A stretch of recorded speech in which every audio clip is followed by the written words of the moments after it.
doing research on airstrikes 2 years ago, and one of the people who came to me after we'd interviewed about a dozen people described a very different kind of atrocity.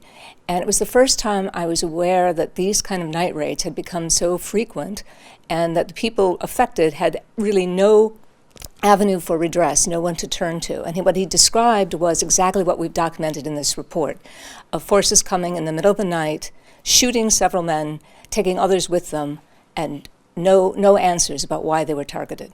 Corruption. These raids are part of a general upsurge in military activity by both the U.S. forces, Afghan government forces, and of course also on the Taliban side. The last year and a half has seen a real increase in military operations, partly affected by the fact that there seems to be movement towards some kind of a settlement and a possible U.S. troop withdrawal.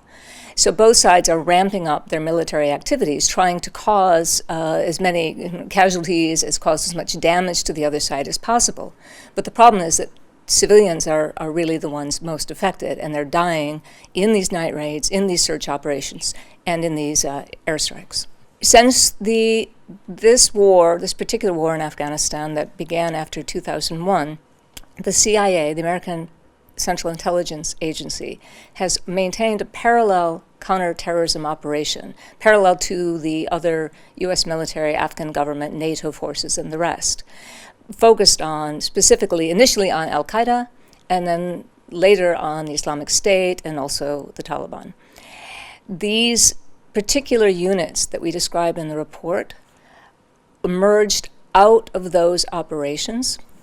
They are clandestine units. They operate, as I said, outside ordinary Afghan government defense forces or U.S. defense forces chains of command. They're recruited locally. So what we're calling on all the parties involved to do is adhere to the laws of war, adhere to the rules in place. The problem with these particular militia groups, these paramilitaries, is they operate outside normal chains of command within the ordinary Afghan government forces or the U.S. forces. And so they're not held accountable. And the lack of transparency means civilians cannot go to someone and find out what happened, get any kind of justice for the crimes that were committed.